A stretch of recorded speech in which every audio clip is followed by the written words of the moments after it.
Wake the fuck up, Disney. We have a story to fix.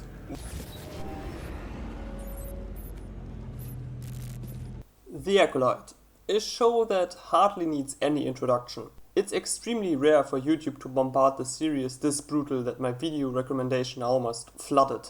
Episode 4 was released yesterday and the next tsunami of videos is already spreading through my recommendations again. Acolyte has done it, which deserves respect. Off the top of my head, I can't think of another story. Maybe She-Hulk? This one was also a brutal battle. If someone had told me 10 years ago that my enthusiasm and anticipation for Star Wars would disappear, I would have probably called him crazy. But hey, here we are. It's kind of hard to imagine. I've seen 3 episodes so far. It's not good, but I also don't think it's as disastrous as other YouTubers say. The rumor that Star Wars is going to die or it died with this one episode spreads like wildfire. However, I don't think Star Wars will be destroyed. Even a seemingly almighty mouse doesn't possess the power and never will. J.R.R. Martin once said, "A reader lives 1,000 lives before he dies. The man who never reads only lives one." Stories are important. We explore and learn from them together with the character who live in this fictional world. That's why I call it artificial life and try to treat stories with as much respect as possible. A life is priceless, even if it's fictional, because it has potentially great meaning for one person. Seeing how Disney is currently handling Star Wars hurts my heart, and I feel for every fan who is angry about it. But Disney will never be able to destroy the memories of our countless adventures. They will never be able to take them away from us. We will always go back to rewatch the moments of our stories, buying figures or helmets because they just look awesome.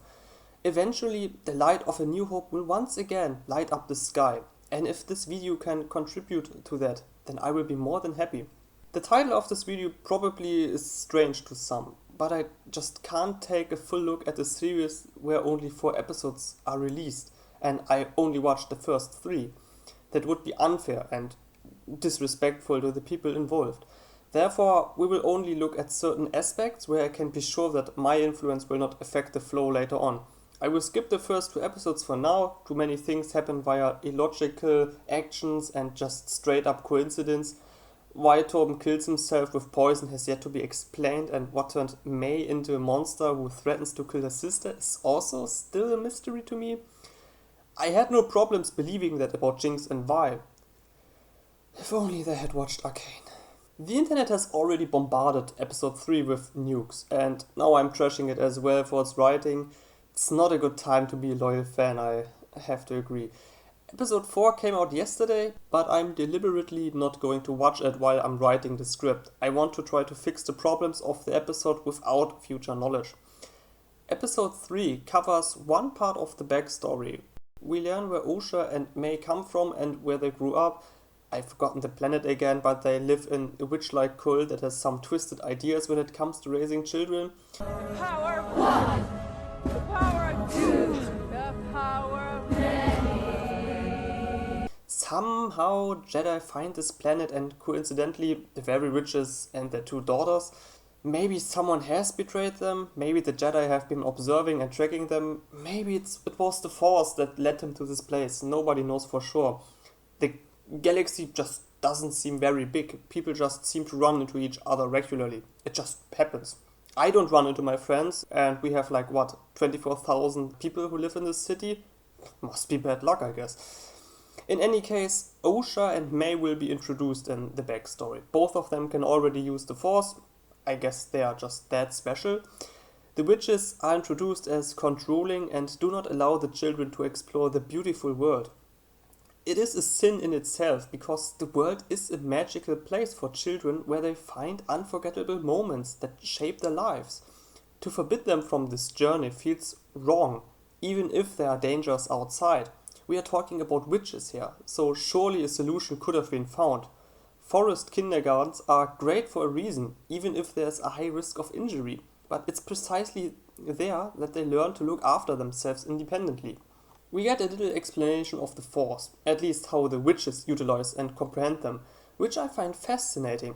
Obi-Wan once explained it like this. It's an energy field created by all living things. It surrounds us and penetrates us. It binds the galaxy together. The witches see the Force as a string that connects everything. One strand can be woven into a web, so you could infer that they are all connected in some way. It also serves as kind of an euphemism for them. To pull independently on the strand means to make your own decisions, to move elsewhere in the web throughout the galaxy. It's not fate's, but your decision. If they want to intertwine emotionally with other places or people, they must take the action into their own hand. The Jedi who find them by chance are not on good terms with the witches. It's never really explained why, but yeah. A conflict arises where Osha, for whatever reason, wants to undergo Jedi training, which in the end leads to a split with her sister, who suddenly has an extremely change of heart and wants to kill Osha. She loses her family and despises May. Not only because of the burnt book, but because she believes May set fire to the mountain and is to blame for her family's death. Then she gets to accompany Squid Game guy into the Jedi Order. It's not the best description, but since so many people have made fun of the episode, that should be enough. Apart from the execution, I don't think the basic ideas are bad. We have two sisters who originally loved each other but ended up separate. Maybe they even hate each other. It's not really clear right now. Arcane and Frozen had the same idea. There are emotional moments that normally carry weight. It becomes problematic when I don't believe the sisters love each other. They sat under an avatar-like tree and later got up to shenanigans when their mother tried to taunt them. Wow, great. May seeks her out and lectures Osha for breaking the rule, but we are talking about children here. Where was the fun playing that the children had in Peter Pan? Where's the exciting exploration of nature? Where's the moment to just sit together after an unpleasant day and encourage each other? We don't see it, so we just don't feel their bond. The same goes for Osha and her sudden demand to become a Jedi. Why? The witches don't seem to be on good terms with the Peacekeeper, so why is she so inspired? Whatever the idea behind this backstory is, they didn't understand what makes it meaningful. There are endless possibilities as to what the backstory is. Normally, the person's background should be explained. It's crucial to show why the character has developed into this kind of person. Sanji almost starved to death in his childhood, so now he even gives food to guests who can't pay. It depends entirely on the person, but it also has to be believable and coherent. You can't simply traumatize a child and then ignore the later effects in your story. So let me give you two quick examples. It's important to consider the circumstances of the person. Thorfinn, for example, has no backstory because we witness his experience that shaped him into a monster up close. He doesn't need a flashback to explain why he became an empty shell in Season 2. Instead, the series focuses on the effects of the past in an agonizing nightmare. Thorfinn hanging over Valhalla is a goosebump moment. For him, it's not a paradise the Vikings strive for in order to fight on forever, but an endless hell that shows people their sins over and over again. Torkel would never have the same thoughts. As he strives for Valhalla, he slaughters everything around him without feeling guilty. How could he? In his mind, everyone he kills goes to Valhalla, so what greater honor could there be? Finland Saga uses flashbacks and backstory to shed light on the characters who are new to the series. Aang has done things a little differently, or not entirely differently. He escaped, and Katara wants to know why. Not only do we want to know why he disappeared from the Air Temple, but why is he so reluctant and guilty about his responsibility? Katara wants the same answers we do. Aang opening up and explaining his backstory creates a deeper emotional connection between the two, and we want to feel that connection. He shows vulnerability in this moment. Not only do we get the emotional weight of the backstory, but we also get the emotional bond of two people who can better care and support each other in the future. That's the definition of killing two birds with one stone. Connection and relationships between characters are just as crucial as the characters themselves. For example, Frieren uses short flashbacks when she remembers something or when Fern asks for her reasoning. Sometimes the next portion begins with a scene from the previous journey, so that we are familiar with the current situation and may quickly become enthusiastic. This is far from easy, but Frieren has accomplished it. Of course, it's not wrong to devote an entire episode to the backstory. However, starting the episode this way can quickly turn into a cheap way out, as you don't have to worry about external circumstances. You also lose the emotional bonds that can be forged with others in the present. If he doesn't show vulnerability and opens up, there's no connection that can form. I don't want to hear the story a second time so that a relationship can be built or reinforced, unless circumstances change or new information is revealed. Acolyte has a huge problem in its backstory. No one asked about it. No emotional conflict has been set up before to justify explaining the backstory right now. The episode focuses primarily on Osha, but involves May too much. It's obvious that something happened in the background, at least I hope so. It would be ridiculous if a book burned down an entire mountain and killed all the witches. What do we know about Osha? From the first 2 episodes, she was trained by the Jedi, later left, and has a sister who kills the Jedi for unknown reason. She also reacts with hatred towards her sister, although I'm not entirely sure about that yet. It's strange that I just can't think of more. Her feelings, actions, and circumstances should form a bridge to the background, but nothing worth mentioning is addressed. Where's the curiosity in the viewer supposed to come from? She neither opens up to anyone, nor does she show her hatred by mercilessly hunting down her sister.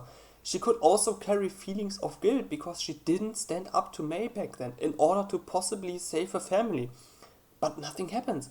She knows that her deceased sister is back, which should trigger something in her, shouldn't it? In the backstory, we don't learn anything worth mentioning about the relationship between the 2 children, or anything about Osha or why she wants to become a Jedi. She just wants to. That's her character. It's totally disappointing. They waste an entire episode showing the events from Osha's point of view. A story grows like a tree. If you do the necessary work, you can reap the emotional rewards. Some authors start the story with the backstory. Arcane and the One Piece manga come to mind. Ruffy's time with Shanks and how he came to his devil fruit has shaped him and can be seen in every interaction with his crew. He feels guilty that Shank lost his arm, and that's one of the reasons he helps his friends so selflessly. Arcane starts in the middle of a war. Not only do we understand why Vanda leaves everything behind to raise the kids, but we also see where Powder's trauma comes from and her fear of losing the last member of her family. Or why, and her hatred for the upper city and how she tries to cope with the responsibility of being a big sister. In my opinion, the first part of the backstory should have been told from May's point of view, but that's simply impossible, especially after the 2 episodes, because we don't know anyone around May, so there's no one she could open up to. It would be interesting to see how May reacts to her living sister. Who knows, maybe presenting May's backstory as a nightmare is the only solution left. One possible idea would be a trauma made up of feelings of guilt, isolation, but also hatred towards the Jedi. All you would need to know is what the Jedi did. But she could also blame herself, if only she had never set this book on fire. Maybe May saw it as a responsibility to protect her sister back then. If she is emotionally glued to Osha and afraid of losing her, it must have some kind of origin. So what could we take as a reason? It would make sense to start with the witch's escape to their new home and show how it traumatized May. But she's trying to manage the task as an older sister, even if she is only a few minutes older. When we see the reason for the escape, we not only understand better why the sisters are not allowed to explore nature, but May might even have problems leaving the fortress out of fear and has to watch Osha doing it regularly. May doesn't want Osha to disappear, but she also doesn't want to snitch and lie to her mothers. Now, some people might ask themselves why May has these emotional problems from the outside world in my version and Osha doesn't. My idea would be to let May see everything that happened on the day of the escape. Osha hurt herself badly that day. If she has no memory of the horrible past, she doesn't share her sister's fear and is open to new things. The forced training continues. While May is diligent, partially driven by a fear of avoiding another disaster, Osha shows no interest in the customs, a behavior that may bring her shame among the older witches. May also has to put up with her sister being repeatedly labeled as a disappointment who should take her responsibilities more seriously so that she can protect her tribe in the future. They have fun and enjoy playing together, and then one day Osha suddenly has this extreme change of heart and wants to become a Jedi. As Osha is still a child, the change of heart could come as a sudden instinct. May doesn't know how to deal with it and simply doesn't understand where this just comes from.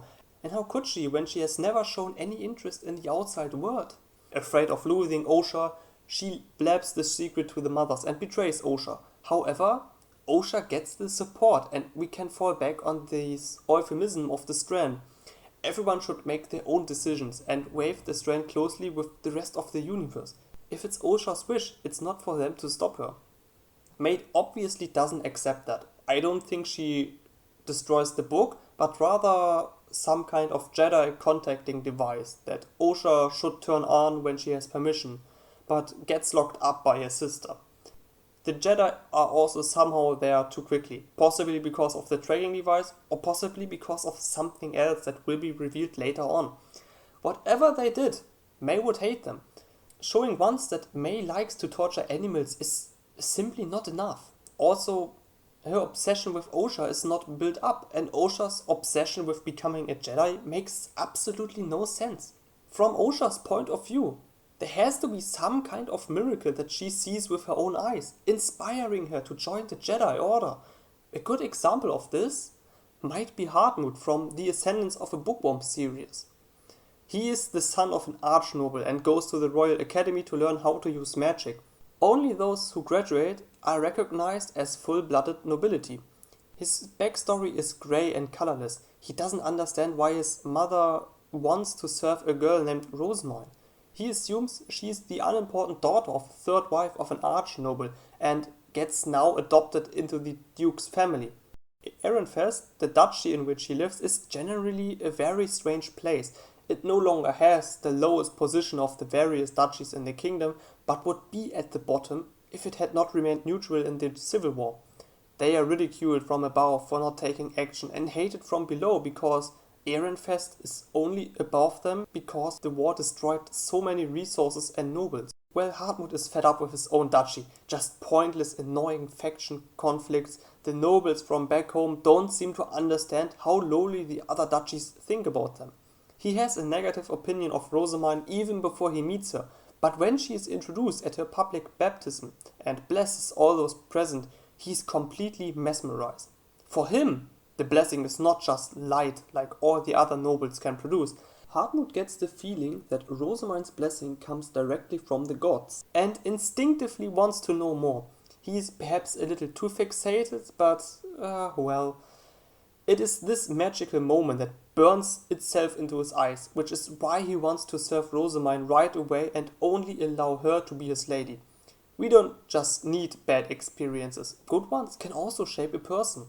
The same could have been done with Osha, who is still training the Force at the beginning and doesn't have much interest, until one day she secretly leaves the fortress once again.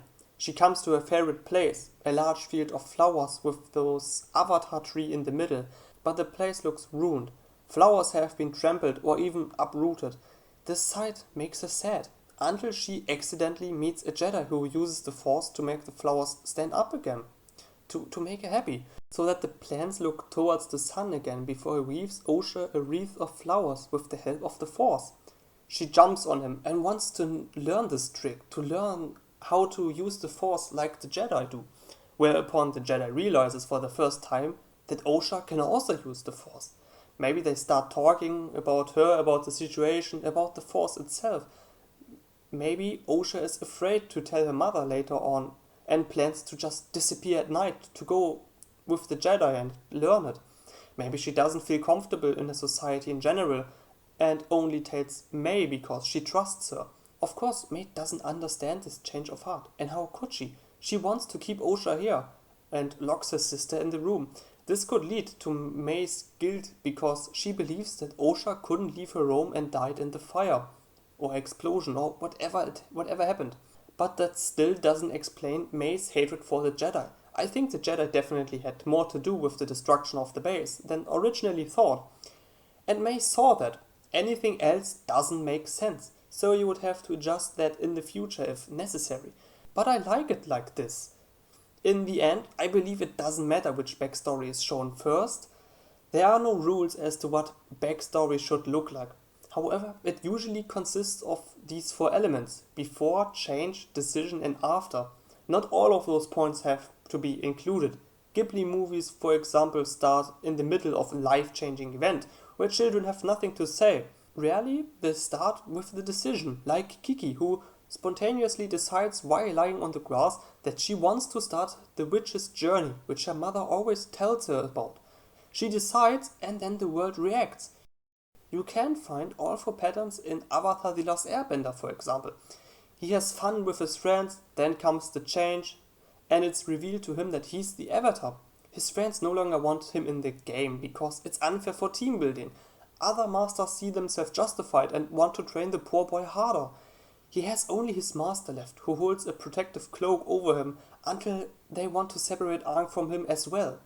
He's driven to a point where he no longer thinks rationally and decides to leave his home out of fear. Even though it saved his life, and his master was certainly relieved that Aang did not die on the night of the comet, the little boy feels guilty for abandoning his family and his friends, even though there was nothing he could have done. It's the writer's job to identify what the character's identity is and what friends they have, when it takes place, where and what circumstances surround the world, and then decide the course of the story. Sometimes it's just an instinct. Occasionally it's spontaneous thought that feels immediately right. But a good understanding of the emotional journey of the characters makes a huge difference. And unfortunately, I don't see that in Acolyte at all. Attack on Titan almost completely ignores the change. We watch the calm city and then, boom! The wall is kicked down as the Titans destroy everything in their way, prompting Eren to swear to wipe them out. Aang's beginning is slow because he's more about the social isolation that pushes him to leave everything behind, while Attack on Titan explodes the cycle of hatred like a nuke. It is crucial that the characters make their own decision, taking into account their previous or current emotions in order to be able to set sail.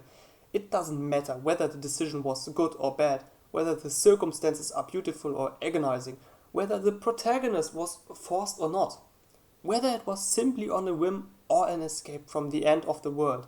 The decision must be believable and carry its consequences if there are any. It's the writer's task to create the right structure and ensure a clean understanding and clean transition from the present into the backstory. How else can we better emphasize with the character? We don't have to be able to sympathize with everything. It's usually enough to understand why the person is the way they are. Not everyone can sympathize with every person.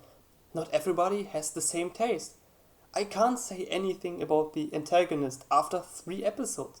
And that should be concerning. Other than killing 4 Jedi and resenting them for something, you should be worried, if I can't say more. The same goes for Osha. I'm still missing the drive and goal. What is she supposed to do? What is she supposed to learn? What is it that she wants? What is it that she desires? What is maybe her past trauma and how does she cope with it? I don't get an answer. There's not even a setup to anything. I know how difficult Disney makes it to love Star Wars right now. I really do. But don't be discouraged. Don't let a mouse destroy your love. You can't give up. Not even at the end of the world.